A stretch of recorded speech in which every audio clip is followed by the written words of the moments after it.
Hey everyone, in this video we're going to talk about what is entrepreneurship. So the book definition, I guess you could say, is one who takes a risk with capital to gain a reward. That's like the definition of an entrepreneur.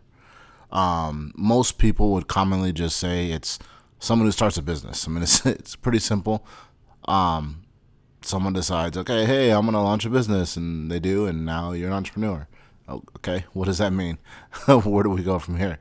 So I want to really break down the definition of entrepreneurship and really break down the ideas of what is risk, what is capital, and what exactly gain is. So, and you can find dozens of different resources that will kind of go into this stuff really in depth. The idea behind this is just to give you a real quick overview and quick understanding of the gist of everything. So, that being said, what is risk? Risk is the degree of uncertainty a business.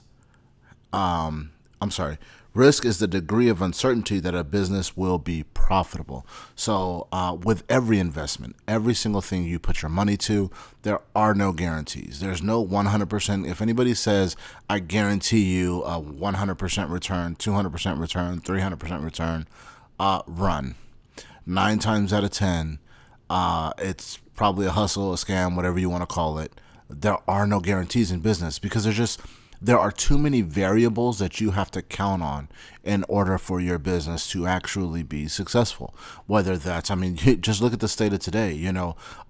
Cruise lines have been hit insanely with the coronavirus. So, because of that, their business has taken a huge hit.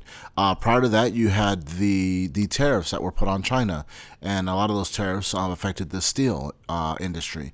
So I said all that to say there's just a lot of risk involved in business, and even more so as a small business, because you don't have the capital or the money, essentially, and we'll get into that next year, to really leverage your business. So, that being said, what is capital? Capital is the money invested or the equipment used to produce a product. So capital typically is, I'm going to put up $1,000, $100,000, whatever the dollar amount is to launch your business. For smaller businesses, we're typically, if we're bootstrapping, we're trying to do businesses that we can launch for $1,000 to $2,000, $3,000 maybe. The reality is, though, to be completely honest, legitimate startup, you kind of want to have about $200,000 to $250,000. In the bank, whether that's financed or, you have that personally. That's where you're going to be comfortable. And we'll kind of get into that more as to why you need that amount of capital. But I want to touch real quick on the equipment use. So a lot of people don't realize that equipment can also be capital. So let's say that I'm a farmer and I have a tractor or something, a large piece of equipment that I use for my business. That equipment is capital. So yes, it is cash on hand, but it can also be equipment used. If you're a manufacturer of a widget, gadget, whatever that machinery that is used to produce the product is also capital. Reason being is if that business were to ever go under, you would be able to sell or liquidate that equipment. Liquidating assets is simply just selling off assets. Think of it like a yard sale. So, you have a bunch of stuff in the garage, you're trying to get rid of it, you liquidate it, you sell it to other people that could find use for it. And so that's what companies do, as companies go bankrupt or they sell. Toys R Us, when they went under, excuse me, they actually sold the shelving units that were holding up a lot of the products. They sold everything that was inside the stores, because every single thing that was either something that could be used or sold, basically to generate cash flow, it's capital. And so it could be the money invested. Typically, you're talking about money. So when you're talking about raising capital, you're not raising a bunch of tractors. You're not trying to find a bunch of tractors out there. When we talk about raising capital, you're typically talking about getting the funds or the actual cash together, whether that be in an account or however you choose to do it. But it's generating the funds that you're going to then use to then purchase capital. So yeah. Moving into gain. What is gain? Gain is it's profit. The bottom line. It's any increase. You think of gain as adding to. So Just to go back over it again, what is entrepreneurship? It's one who takes a risk, or one who takes on that degree of uncertainty in your business with capital. So you're risking the money that you invest, or you're risking the equipment that you're going to use in order to gain a reward. That reward, obviously, again, as we said, is profit. So you're taking a risk with money that you invest, in hopes that you're going to see bigger returns. That return is a return on investment, or also called ROI. And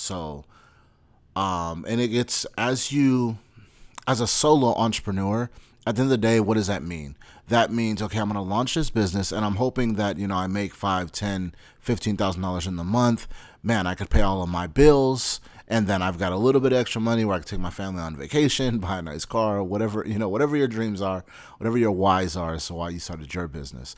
So, but ideally, on a larger scale, if we look at big business for a second, the idea behind that gain is you want to show your shareholders or your stockholders, the investors in your business, that you have made good on their money. They've invested, $10,000, and you were able to gain them a 20% return on their investment.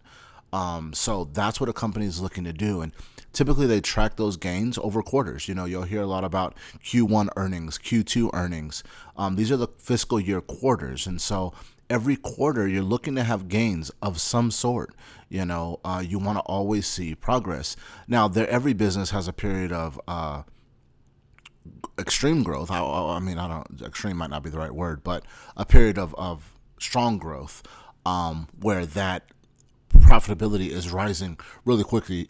You look at a company like Zoom is a prime example. So when the coronavirus hit, as something like a cruise lines started to dip and go down in their stocks, you have something like a Zoom. Skyrocketed, because more and more people began to use their platform, and so they were gaining traction and usability. I don't know exactly the numbers offhand, but their usability numbers, I think, skyrocketed. I want to say into the multiple hundreds of percent. They're like 200% usership increase in usership. And I'll have to fact check my numbers there, but I know that they saw like a really sharp increase over the past few months, just due to everyone going over to Zoom and doing these online meetings. So, that's the goal of any business. The goal of your business is to get a return on your investment, to get back more than what you put in. So you go out, you launch your business, you say, okay, hey, we're going to take, and most entrepreneurs will take their life savings. That could be 200, 250,000, 300, whatever it is.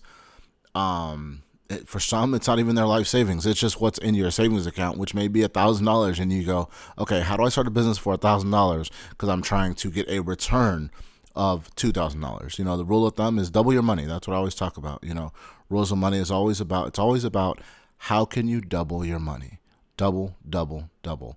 When you can double your money, it takes a certain amount of doublings of money, and I'll go into that in a whole nother video, but it takes a certain amount of doubles to reach $1 million, and then once you reach $1 million, you want to double that.